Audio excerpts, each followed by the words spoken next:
Olha, o Repórter MT recebe aqui em seu novo estúdio, não é? Para uma entrevista falando sobre a situação da saúde do município de Várzea Grande, o secretário da pasta, Cassius Clay, que vem trazer as novidades. O governador Pedro Taques esteve em Várzea Grande nesta semana, levando boas novas para Várzea Grande, inclusive diz respeito ao repasse. O médico infectologista Cassius Clay é o homem de confiança do governo de Lucimar Campos e está aqui conosco para falar sobre essas novidades do município. Seja bem-vindo aqui ao Repórter MT, doutor Cassius. E aí, o governo do estado finalizou com um repasse dobrando aquilo que Várzea Grande estava recebendo até então.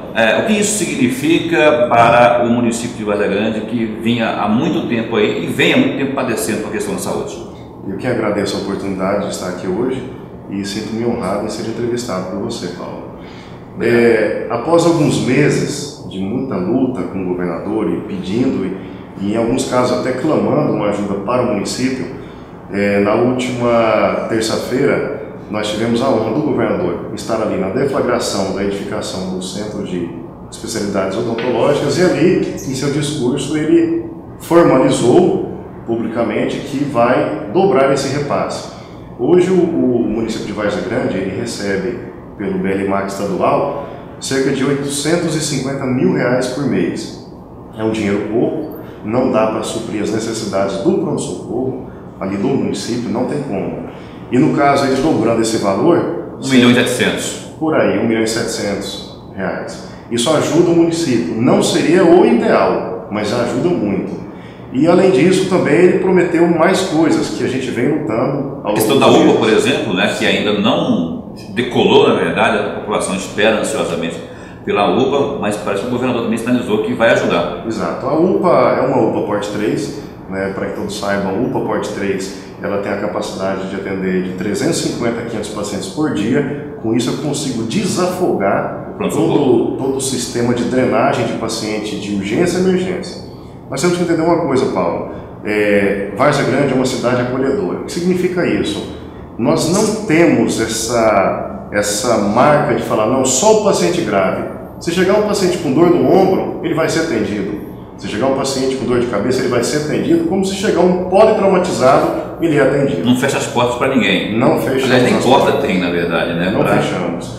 Várzea Grande é responsável hoje, o pronto-socorro, por cerca de 800 a 900 atendimentos por dia.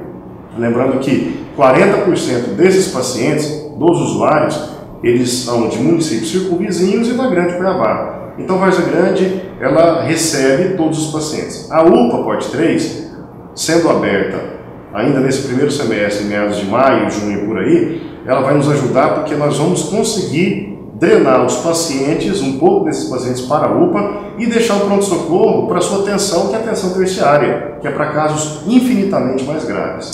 Então vamos lá, vamos organizar esses números aí. O governo do estado está sinalizando, vai dobrar o que recebe hoje o município de Várzea Grande, R$850 mil. Isso pode dobrar, então estamos falando de R$1.700.000.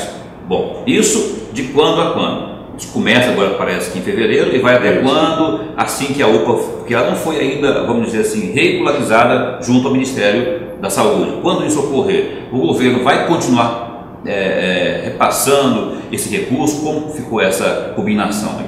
Na verdade, assim, o governo do estado, o senhor Pedro Taques, nos prometeu que a partir de fevereiro ele dobraria esse repasse. Então esse repasse para o pronto-socorro, ele independe daquilo que ele suportará economicamente, que é a UPA.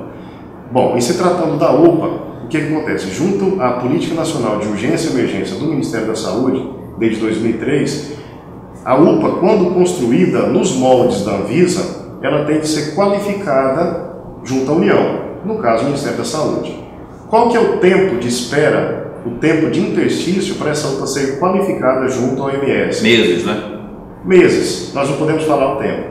Com isso, o governador se comprometeu a suportar economicamente o percentual do governo federal e do estadual até que essa UPA seja qualificada. Feito isso, essa diferença de valor, que no caso da moeda federal, ele transmitiria ao pronto-socorro também. Então, assim, vamos esclarecer mais, assim, dar mais detalhes sobre isso. O governo do estado, além de dobrar esse repasse que independe da questão da UPA. Além disso, ainda vai passar cerca de R$1 milhão para o município a título de UPA, é isso? Vamos traduzir valores. Por exemplo, uma UPA Porte 3, ela custa R$1.400.000 em média, isso a nível nacional. Qualquer município que abrir uma UPA Porte 3, o valor de custeio dela mensal, R$1.400.000. Desses R$1.400.000, o governo federal, o Ministério da Saúde, na pessoa do Ministério, 50%. 25% o governo estadual e 25% a contrapartida do município. O município vai dar os seus 25%, que deve dar os 350 mil. Esses 50% do valor aqui, o governo estadual vai arcar do federal e do seu, mais os 25% dele. Somaria 75%. Somaria 75%. Quando for qualificada junto ao Ministério da Saúde, os 50% que o governo estadual estaria assumindo, ele tiraria e mandaria para o pronto-socorro. Ou seja, aqueles 50% que o governo estadual estaria assumindo do governo federal, ele continuaria passando, mas não para a UPA, mas para o pronto-socorro. Em números, isso seria aproximadamente 700 mil. Esses 700 mil, após a qualificação junto ao Ministério da Saúde, ele transferiria ao pronto-socorro. Então teríamos esse valor aí de 1.700.000 a partir de fevereiro, e tão somente após a qualificação junto ao Ministério da Saúde, mais 700 mil para incrementar ali o pronto-socorro. E aí o Ministério da Saúde passa, o governo federal passa a se responsabilizar por esse repasse correspondente aos 50% dele. Exatamente. O estadual continua com 25%, o município tem a sua contrapartida de 25% e os 50% seriam feitos pela União. Então vamos lá. O governo do estado agora com 1.700.000, não é? A partir de fevereiro de 2016. A partir de fevereiro. Mas, a partir da assunção do Ministério da Saúde, mais de R$700 mil após a qualificação. Após a qualificação, né? Somando isso aí, ainda mais de R$2 milhões, R$2.200.000, R$2.400.000, que o governo do estado estaria aportando, ajudando aí a prefeitura de Várzea Grande. É uma ajuda significativa, né? Muito significativa, que inclusive reduzirá em demasia o número de óbitos em razão da escassez de recursos econômicos. O senhor falou aí, doutor Cassius Clay, do pronto-socorro de Várzea Grande, que está passando por reforma, né? Essa reforma parece que foi dividida, salvo engano, em duas partes. A primeira parte já foi concluída, aquela primeira parte fica mais ou menos aos fundos ali do pronto-socorro, já foi concluída. A segunda parte está em andamento. Como está essa reforma lá? O pronto-socorro ele deve ter uns 28 anos de existência e nunca foi submetido a nenhuma reforma que causasse uma diferença, que tivesse um eco social. É bem isso mesmo. A Caixa Econômica ela aprovou um dinheiro para a reforma, mas nas gestões anteriores não tiveram talvez o empenho ou a vontade de executar isso. Nesse governo aqui da dona Lucimar, doutor Arilson, e ele da atual Secretaria Municipal de Saúde, nós colocamos em prática isso. A reforma nós entendemos, de modo até mesmo disciplinar, que deveria ser feita em blocos, porque o pronto-socorro de Várzea Grande ele é subdividido em blocos. Bloco A, Bloco B, Bloco C, Rede Cegonha, Bloco E e o box de emergência, que é a porta de entrada. Por que nós optamos em começar pelos fundos? Por quê? Porque quando chegarmos à porta de entrada, que vai sofrer uma importante modificação em sua constituição, a nossa UPA, em tese, estaria já aberta. Em funcionamento. Com isso, eu não obstruo o atendimento, eu não impeço que casos graves cheguem, porque eu teria essa UPA na retaguarda. No último dia 29 de dezembro, nós concluímos a reforma e adequação desse Bloco A. Que é dos fundos.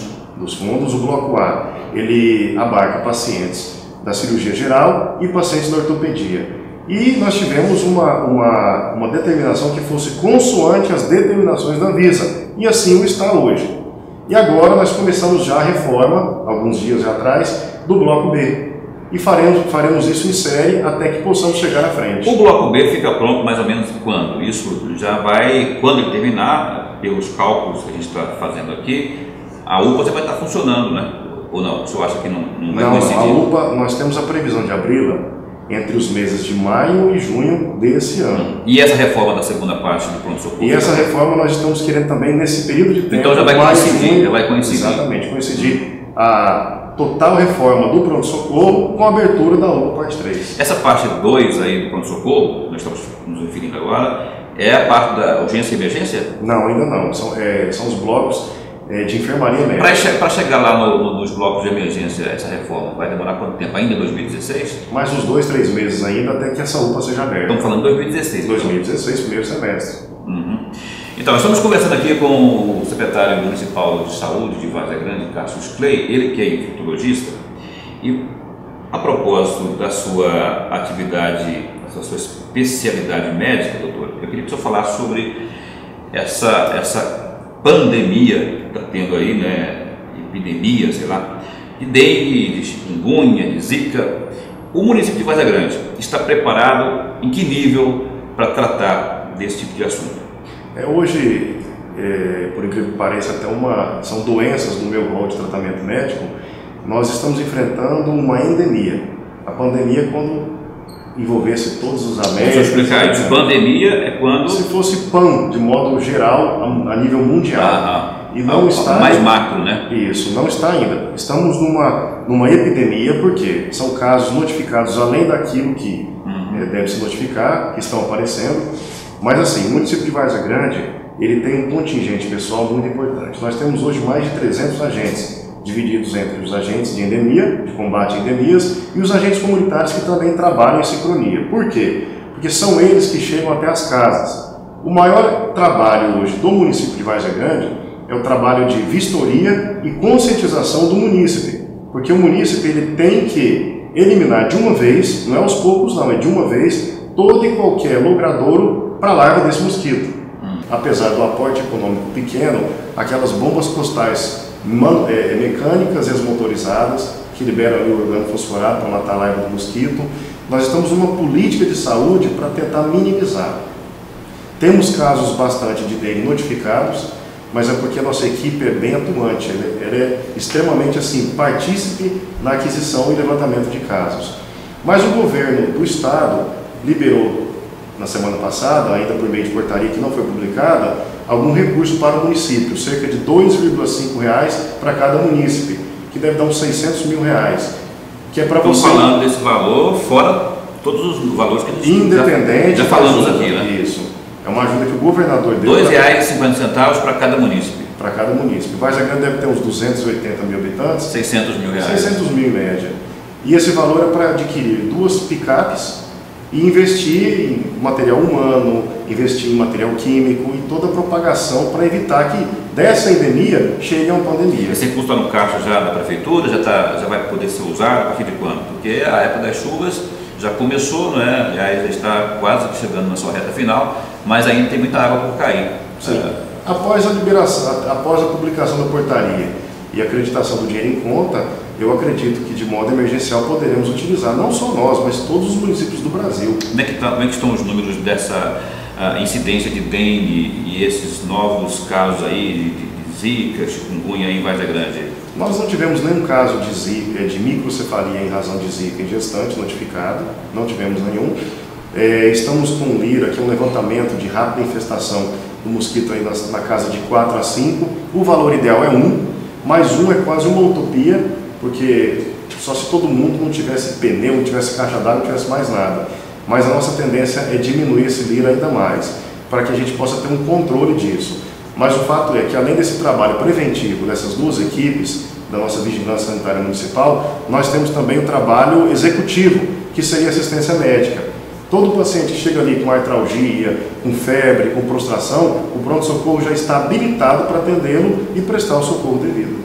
Doutor, eu queria que o senhor falasse o seguinte: o município de Várzea Grande sempre teve um problema muito sério, que é a questão da água e do saneamento básico, né? Isso vindo de governos, muitos anos inclusive, acabou acumulando esses problemas. E a falta de saneamento e problemas com a falta d'água ou com água de má qualidade afeta diretamente a questão da saúde, né? Aqui de imediato ou logo mais adiante. Como que o senhor está vendo isso, como que está sendo tratado lá em Várzea Grande? As secretarias estão trabalhando de forma conjunta, o governo municipal, por meio da prefeita Lucimar, tem tratado isso de forma interligada para que haja uma sintonia entre ambas as pastas, para que haja uma política mais eficiente, para que não haja daqui a pouco lá na sua secretaria um acúmulo de situações por motivos originados da má qualidade da água, da falta de saneamento? Na verdade, assim, eu moro em Várzea Grande há quase 40 anos e desde menino eu vejo que Várzea Grande tem um problema sério com água. Por incrível que pareça, nessa gestão, uma das coisas que a prefeita preconiza é a sincronia de trabalho entre as secretarias. Então, por exemplo, a Secretaria de Saúde em sincronia com o Departamento de Água e Esgoto, que é o DAI, Secretaria de Serviços Públicos, Desenvolvimento Urbano, ela quer que tenha uma sincronia. E eu estou vendo uma atividade muito importante no que diz respeito a essa liberação de água para os munícipes. O que acontece? Vargem Grande teve um sistema de drenagem tem um sistema de drenagem muito arcaico e obsoleto, que para isso teria que cavucar a cidade toda, então o que torna inviável. Mas de acordo com o que se pode lançar a mão, eu tenho visto sim um trabalho importante do DAI, que tem sim ofertado água aos munícipes. Quanto à qualidade, bom, eu utilizo a água do DAI, na minha casa chega uma água boa. O que eu vejo as pessoas reclamarem de alguns bairros um pouco mais distantes, longínquos, é a falta d'água. Mas isso, na medida do possível, Paulo, eu tenho visto melhora. E uma coisa que eu chamo a atenção também para os moradores de Várzea Grande: não desperdicem água. Nós não estamos mais no tempo onde pode se perder tempo jogando água na calçada ou até mesmo para resfriar o asfalto ou o chão. É um tempo de economizar e saber utilizar de modo inteligente a água. Mas eu tenho visto uma importante melhora. Então, o médico infectologista Cassius Clay, que responde pela Secretaria Municipal de Saúde de Várzea Grande, o senhor recebeu agora, recentemente, aí, um reforço na sua secretaria, que é tendo como adjunto o Luiz Soares. O Luiz Soares, que já foi deputado estadual, já foi secretário de Saúde aqui de Cuiabá. Como é que está isso aí, a recepção do Luiz Soares? Qual vai ser o papel dele na sua gestão diante da secretaria? Eu estou 8 meses à frente da secretaria e nunca tive um subsecretário, um adjunto. Sempre foi sozinho. O que nós entendemos? Que a vinda do Dr. Luiz Soares, ela veio justamente para incrementar o quadro técnico, né? Não existe assim ninguém que possa governar sozinho alguma coisa. E essa é a política de descentralização. Descentralizar é você dividir atribuições. Ele tem uma experiência muito vasta, foi parlamentar, foi secretário de Estado de Saúde por 2 vezes, e tem sim somado, acrescentado, uma pessoa muito inteligente. Tivemos uma boa persuasão um com o outro, e estamos aí trabalhando juntos para que Várzea Grande melhore, porque o interesse não é meu e nem dele. O interesse é para que os munícipes varzeagrandenses sejam felizes, pelo menos mais um pouco, né? O Luiz Soares tem uma marca que eu acho que também acabou absorvendo a simpatia da prefeita Lucimar, que na verdade ela e está executando uma gestão séria, não é? Que é essa marca do Luiz Soares, junto à eficiência dos atendentes, no caso dos médicos, dos enfermeiros. Ele pega pesado, a fama pelo menos que ele tem, que ele pega duro quanto ao cumprimento do dever profissional do médico, daquele que teria que estar ali, que tem que estar ali na unidade médica prestando seu serviço, e muitas vezes por um motivo ou outro acaba não ocorrendo. Se eu acho que isso não pode trazer problema, porque toda a classe profissional tem o seu certo corporativismo, a classe médica não é diferente. Se eu acho que isso não pode dar problema lá dentro? Eu acredito que isso não vai dar problema, haja vista eu ser um profissional da área e ter uma excelente relação, tanto com os médicos quanto com os enfermeiros. E antes mesmo da chegada do Dr. Luiz Soares, nós já havíamos conversado quanto ao cumprimento regular de sua devida carga horária. E eles já estavam fazendo, tanto os profissionais da rede, da ponta, do pronto-socorro. Eu acredito que esse embate pessoal não haverá, em razão dos profissionais serem extremamente tranquilos e estarem já obedecendo as normas, até mesmo porque o Ministério Público cobrou, né, o leitor biométrico, já está implantado na Secretaria de Saúde. Então, acredito que esse embate, no meu ponto de vista, não terá, em razão do trabalho já está se dando de modo tranquilo, isonômico, sem nenhum problema. Para encerrar de verdade agora, o prefeito Mauro Mendes aqui de Cuiabá, ele disse em algumas ocasiões, em público inclusive, que estava tendo problema de administrar, de gerir, especialmente essas unidades mais próximas, não é, de Várzea Grande, aqui no município de Cuiabá, como a Policlínica do Verdão, enfim, que muita gente estava vindo de Várzea Grande para Cuiabá, incrementando, né, o rol de despesas do município de Cuiabá. Isso com a UPA se resolverá, ou da mesma forma que vem para cá, vai daqui para lá também? Eu costumo dizer o seguinte, que Várzea Grande é o primo pobre e Cuiabá é o primo rico. E sendo nós o primo pobre, os nossos pacientes não causam tanto dano e gasto ao horário de Cuiabá, diferentemente dos de Cuiabá. Por exemplo, se um paciente resolve, ali da Vila Artur, um exemplo, na Guarita, se ele resolve a policlínica do Cochipó, é por causa de uma dor de cabeça, uma dor muscular, que um analgésico anti-inflamatório resolve tranquilamente. Mas quando o paciente de Cuiabá atravessa para a Várzea Grande para o pronto-socorro, aí é um infarto, é um traumatismo, é uma cirurgia ortopédica. Então, assim, existem as pessoas que logisticamente preferem atravessar ali a Mário Andreasa, um exemplo, e até a policlínica do Cochipó, do que atravessar o centro da Várzea Grande. Mas, assim, se formos analisar assim, de modo econômico, Várzea Grande dá muito menos despesa para o município de Cuiabá do que o Cuiabá para Várzea Grande. É mesmo? Com certeza. Isso eu sabia disso não, então quer dizer que o mesmo tempo que vem vai, né? Quer dizer... E vale dizer que Cuiabá e Várzea Grande são dois municípios separados por uma ponte, mas as mesmas pessoas que transitam nos dois municípios têm as mesmas doenças, não mudam, é uma coisa só. O pessoal que sofre acidente nas BRs vão tudo para Várzea Grande, né? Vai para Várzea Grande. Cuiabá, nos últimos finais de semana, não estavam tendo ortopedistas para urgência e emergência. E o nosso município, no pronto-socorro, estavam recebendo esses pacientes. Mas aí acontece o seguinte, que daí, se eu recebo todo mundo de Cuiabá, como é que eu vou tratar os de Várzea Grande, que precisa operar, uma urgência e emergência? Lá o paciente não precisa de regulação, não é como aqui, essa acaba burocratizando o atendimento em Cuiabá. Várzea Grande tem um plus, no sentido positivo, de que lá é porta aberta. Então o paciente que chegou ali com dor no pé, a dor na cabeça ou fratura exposta, ele é atendido. Quer seja de Cuiabá, município adjacente ou município de Cuiabá. Aqui em Cuiabá tem que esperar a central de regulação. Não, o pronto-socorro de Cuiabá não entra, ou vai via policlínica ou vai via UPA, regulado pela central de urgência e emergência, e aí tão somente que chega o pronto-socorro. Muito bem, doutor Cassius Clay, mais alguma coisa que o senhor queira acrescentar nessa entrevista para encerrarmos aqui? Esteja à vontade para as suas considerações finais. Eu agradeço a oportunidade e estou à disposição sempre quando precisar. Muito bem, a gente conversou aqui com o médico infectologista e secretário municipal de saúde de Várzea Grande, Cassius Clay, no Repórter MT.